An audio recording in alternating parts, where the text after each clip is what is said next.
With the Paris Olympics in full swing, there's news out of Paris, France every day. But what about Paris, Illinois? It's a small town in eastern Illinois right near the Indiana state line. And it's the next stop on a special Paris Olympic edition of Destination Downtown with Derek Bayne. Destination Downtown with Derek Bayne is brought to you by GreenLink Energy Solutions.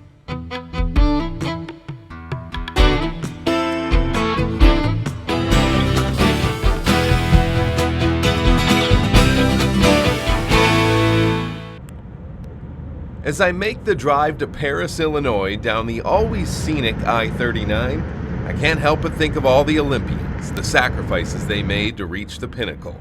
As much excitement as they have to compete in Paris, France, I'm pretty excited to check out Paris, Illinois, and explore a new corner of the Prairie State. After about 4 hours of driving, it's time to hit the town. We, of course, try not to, overtake Paris, France with our Paris-themed things.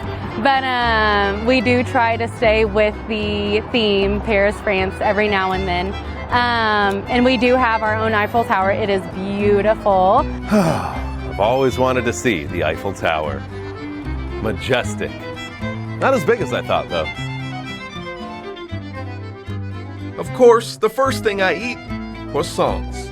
Betty Jane's kitchen has gone from 900 square feet to 20,000 square feet over the past few years, making food with that homemade touch the owner learned from her grandma, Betty Jane. And she taught me, I guess, a lot of the joys of baking and the different tricks of the trade. Oftentimes it's not in the recipe, it's in how you make the recipe, and that's what makes it great. While Paris, France is renowned for its wine scene, Paris, Illinois, it's more about this.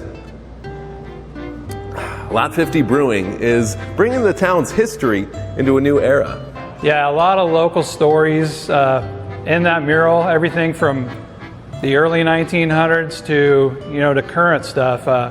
You got Abraham Lincoln, you got Paris native Brett Eldridge, Alfalfa Schweitzer from Our Gang and the Little Rascals. You have a John Dillinger Gang shootout that occurred right out here, actually in the street. Let's circle back to country music star Brett Eldridge. There's a huge mural of him with one of his song lyrics that mentions his hometown. If anybody's listened to his music, he talks about Paris all the time, and we know he misses it. He talks about it in his music, so he's very proud of his hometown. I've known the Eldridge family forever. His grandfather had a great voice, and Brett, matter of fact, he sang at my daughter's wedding when he was in his teens, and he was a pop guy then. He was singing like Sinatra and Bublé. Although baseball is not a part of this year's Paris Summer Games, it does play a key role in Paris, Illinois. It's big in youth sports.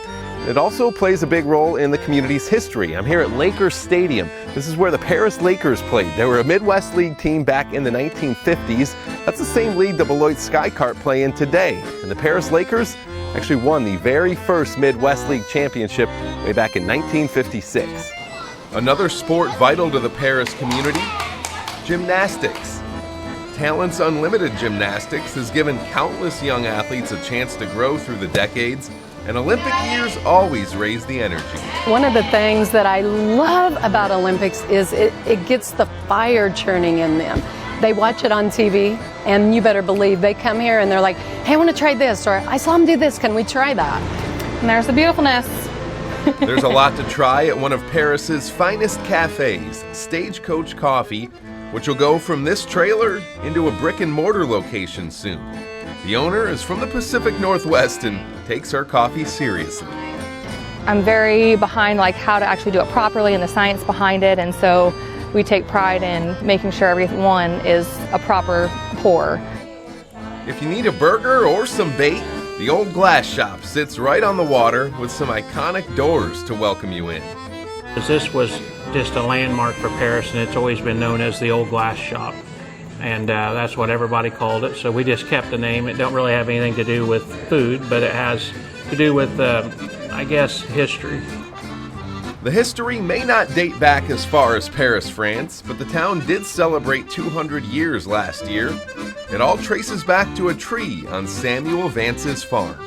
He hung a sign on the tree in the middle of his farm. It said Paris, and that was the beginning of the town. After spending a couple of days in Paris, the longtime mayor sums up my feelings perfectly.